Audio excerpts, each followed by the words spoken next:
حضور غوث پاک سرکار اسی ملک ایران کے جیلان میں تھے، ٹہل رہے تھے، آواز آئی عبد القادر بڑے ہو کے کیا بنو گے؟ حضور غوث پاک سرکار کہتے ہیں آواز آئی بادلوں سے، اے عبد القادر بڑا ہو کے کیا بنے گا؟ بڑا ہو کے کیا بنے گا؟ عاشق بنے گا کہ محبوب بنے گا؟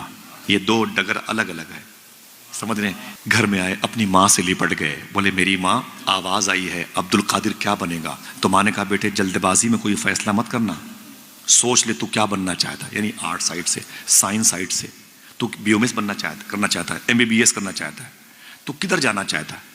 ہاں تو قاری بننا چاہتا ہے، حافظ بننا چاہتا ہے، عالم بننا چاہتا ہے کہ مفتی بننا چاہتا ہے، ایڈوکیٹ بننا چاہتا ہے کہ جج، کیا بننا چاہتا ہے؟ وہ فیصلہ کر لے، اسی حساب سے تو فارم بھرے گا، کالم بھرے گا، تب تیری تعلیم اسی حساب سے ہوگی۔ کہتے میری ماں میں کیا کروں؟ تو غوث پاک کی امی کہتی بیٹا قریب میں ایک درویش اللہ والا رہتا ہے، اللہ والا رہتا ہے، بظاہر اس کے جسم پہ کپڑا تک نہیں ہے، اللہ والا ہے۔ شاعر نے کیا کہا؟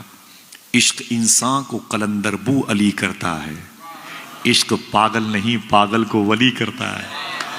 میں نے کہا میرے بیٹے عبد القادر وہاں ایک درویش رہتا ہے، جا کے اس سے ملو، اس سے پوچھو کہ میں کیا بنوں۔ غوث پاک گئے، سلام کیا، بولے او درویش، او بندے خدا، او ولی اللہ، اللہ کے دوست۔ فرمایا کیا بات ہے شیخ عبد القادر؟ غوث پاک فرماتے میں عاشق بنوں کہ محبوب بنوں؟ اس نے کہا آج جائیے، کل آئیے گا تو جواب مل جائے گا۔ غوث پاک کی رات رونے میں گزری، کل میری مستقبل کی تقدیر کا فیصلہ ہے، میں عاشق بنوں کہ محبوب بنوں۔ صبح ہوئی، جلدی اٹھے، اپنی ماں سے اجازت لی، اسی درویش کے پاس آئے، وہ وہاں نہیں تھا۔ فرمایا کدھر گیا بھائی؟ وہ یہاں پر درویش تھا، وہ کدھر گیا؟ لوگوں نے معلوم کیا کہا؟ بولے وہ تو رات میں مر گیا۔ فرمایا مر گیا؟ ہاں اس کا انتقال ہو گیا، وہ مر گیا۔ بولے پھر کہاں دفن کیا؟ معلوم کیا کہا لوگوں نے؟ ہمیں اس کے مذہب کے بارے میں علم نہیں تھا۔ اتنے خاص ہوتے ہیں اللہ کے، کچھ ایسے بندے جنہیں اللہ کے بندے پہچانتے تک نہیں ہیں۔ فرمایا پھر؟ کہا پیروں میں رسی باندھ کر کے ہم نے اسے او کھجوروں کی باغ میں وہاں پہ جنگل کے ایریے میں جا کے چھوڑ دیا ہے۔ اس کی لاش کو چیل کوے نوش کے کھا رہے ہیں، چیل کوے نوش کے کھا رہے ہیں۔ ایک کتاب میں جملہ لکھا ہوا، کتاب میرے گھر پہ، اس میں یہ بھی لکھا ہوا ہے کہ اس کی لاش کو کتے بھی نوش کے کھا رہے تھے۔ اللہ اکبر اللہ! یہ عشق نہیں آسان، بس اتنا سمجھ لیجئے ایک آگ کا دریا ہے اور ڈوب کے جانا ہے۔ عشق کسے کہتے ہیں؟ پوچھو امام حسین سے۔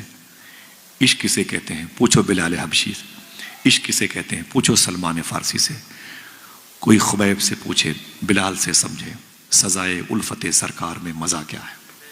ہاں میرا امام کہتا ہے کہ اے دل یہ سلگنا کیا، جلنا ہے تو جل بھی اٹھ، دم گھٹنے لگا ظالم کیا دھنی رمائی ہے۔ اے عشق تیرے صدقے جلنے سے چھٹے سستے، جو آگ بجھا دے گی وہ آگ لگائی۔ عشق رسول کی آگ بڑی عظیم ہوتی ہے۔ میرے آقا غوث پاک فرماتے کہاں ہے؟ بولے اس کے پیروں میں رسی باندھ کے ادھر پھینک دیا۔ غوث پاک آگے بڑھے جلال کے عالم میں، فرمایا او بندے خدا، او عرب کے دوست، او رب کے دوست، سن، مجھ سے کل کہا تھا کہ کل آؤ گے جواب مل جائے گا، رات میں نکل لیے۔ ولی وعدہ خلاف نہیں ہوتا، ولی وعدہ شکن نہیں ہوتا، ولی وعدے کو وفا کرتا ہے۔ تم صداقت کے مجسمے تھے، تم رب کے دوست، تم نے ہم سے کہا کل آؤ گے جواب مل جائے گا، رات میں نکل لیے۔ نوچی ہوئی لاش سے آواز آئی، عبد القادر میں نے کہا تھا کل آؤ گے جواب مل جائے گا، کیا چاہتے ہو؟ حضور غوث پاک نے فرمایا میں عاشق بنوں کی محبوب۔ نوچی ہوئی لاش سے آواز آئی، اے عبد القادر اگر محبوب بننا چاہتے ہو تو محبوب کی آؤ بھگت بہت ہوتی ہے، اس کی تعظیم بہت، اس کی خاطر مدارت بہت ہوتی ہے، اس کے ناز بڑے اٹھائے جاتے ہیں، ناز برداری ہوتی ہے، اس کے ناز نخرے بڑے اٹھائے جاتے ہیں، پورا گھرانہ اسی کے پیچھے ٹہلتا ہے۔ اگر محبوب بننا چاہتے ہو تو پوری دنیا تم سے محبت کرے گی، اور اگر عاشق بننا چاہتے ہو دیکھ لو تمہارے سامنے عاشق کی لاش پڑی ہوئی ہے۔ اتنا سنا تو غوث پاک سرکار نے مٹھیاں بند کی، اپنے دونوں ہاتھوں کو اٹھایا آسمان کی طرف، فرمایا اللہ اکبر اللہ اکبر اللہ اکبر اللہ اکبر۔ سن او مرد خدا، اگر عاشق بننے میں اتنی ہی دشواریوں کا سامنا کرنا پڑتا ہے تو عبد القادر عاشق بن کے دکھائے گا، عبد القادر عاشق بن کے دکھائے گا۔ جیلان کی زمین سے رخصتی کا وقت ہے، 18 سال عمر ہے غوث پاک کے۔ کتنے؟ اپنی ماں کے گھر کے آنگن کے 60 سال کی عمر میں پیدا ہونے والے سب سے مبارک بہار کا نام عبد القادر، 18 سال کی عمر ہے غوث پاک کی۔ اپنی ماں کے پاس آئے، بولے امی، کہا کیا بات ہے؟ کہا میری ماں، کہا کیا بات ہے؟ کہا میں بغداد شریف جانا چاہتا ہوں۔ کہا کیوں؟ کہا کہ میں وہاں ایک مدرسے میں تعلیم حاصل کرنا چاہتا ہوں۔ ماں نے بیٹے کو سینے سے لگا لیا، رو کے بولی میرے بیٹے عبد القادر جا، تو میری خدمت کے لیے نہیں پیدا ہوا، تو اپنے نانا کے دین کی خدمت کے لیے پیدا ہوا، تو میرا پہلا اکلوتا بیٹا ہے، جا میرے بیٹے سچ بولنا۔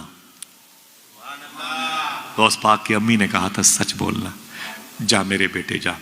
پھر رو کے بولی اے میرے بیٹے، تیری اور میری بجسم آخری ملاقات ہے، کون ماں چھوڑے گی اپنے جوان بیٹے کو؟ 18 سال کی عمر کی، ایک گاڑی کمائی تھی مخدومہ فاطمہ ام الخیر کی، لیکن حضور کے دین کی محبت میں چھوڑ دیا۔ کہتی جا میرے بیٹے جا، تیری اور میری آخری ملاقات ہے، اس کے بعد بجسم ملاقات نہیں ہوگی میرے بیٹے، لیکن ایک بات سن۔ کہا کیا؟ کہتی ہیں کہ آپ کے ابو شیخ موسیٰ جنگی دوست نے ایک تحفہ تمہارے نام کا، امانت تمہارے نام کی میرے حصے میں رکھی ہے۔ کہا وہ کیا ہے؟ تو غوث پاک سرکار کی امی کہتی ہیں میرے بیٹے وہ ایک دعا ہے، ایک دعا ہے، جس دعا کو پڑھنے کے لیے مجھے یہ کہہ کے تمہارے باپ نے دیا تھا میرے بیٹے عبد القادر کو دے دینا، وہ امانت تو لے جا۔ غوث پاک نے اس امانت کو، اس دعا کو لیا، یاد کر لیا۔ 90 سال کی عمر ہوئی غوث پاک کی تو اپنے بیٹے سے کہنے لگے اے میرے بیٹے، بغداد شریف میں